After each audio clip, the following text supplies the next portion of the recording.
오늘은 피부 질환으로 오인하기 쉬운 혈관염, 피부 혈관염에 대해서 이야기해 보겠습니다. 피부 혈관염은요, 작은 혈관이나 모세혈관과 같은 소혈관들의 염증으로 피부에 변화가 나타나는 질환입니다.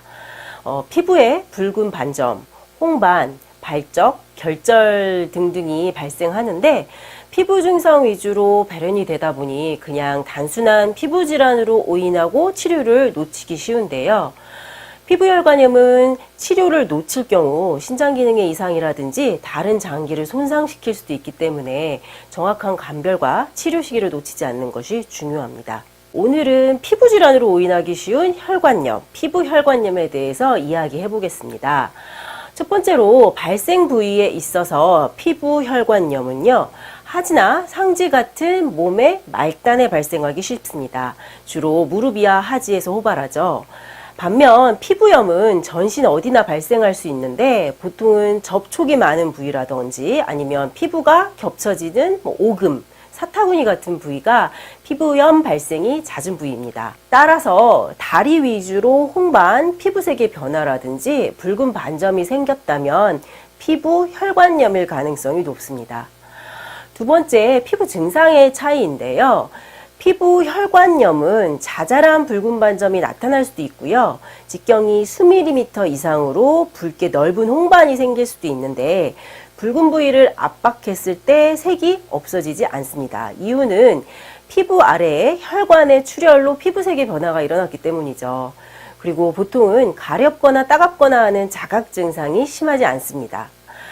피하 출혈 부위에 약간의 열감을 느낄 수는 있고요. 출혈반이 이제 터질 때 혹은 흡수될 때 따끔따끔 간질간질할 수는 있겠지만 심하지 않죠.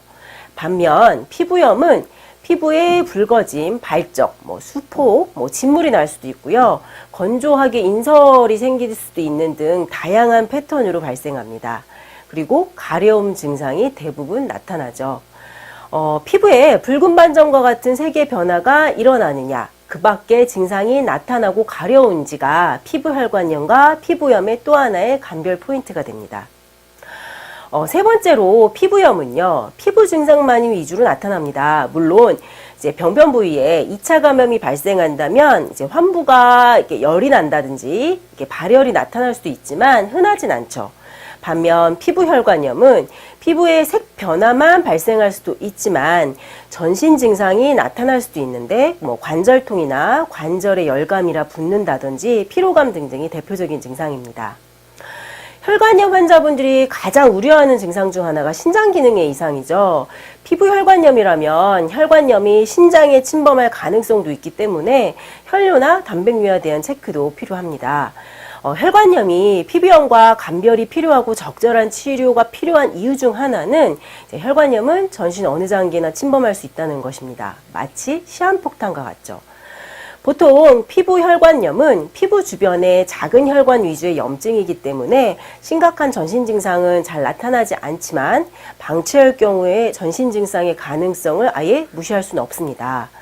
때문에 다리나 팔에 얼룩덜룩한 피부에 반점이 생겼다면 방치한다거나 아니면 스테로이드 연고 같은 것만 바르지 말고요.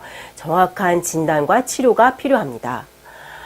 특별한 원인이 없는 피부혈관염은 자가면역 질환의 한 종류라고 보죠. 때문에 급성기라면 스테로이드나 면역억제제 등등으로 증상 조절이 필요하지만 만성적으로 반복이 된다면 면역체계 자체가 스스로 정상화되면서 내 몸의 혈관을 공격하고 염증이 생기지 않도록 하는 한의학적인 치료가 반드시 필요한 질환입니다.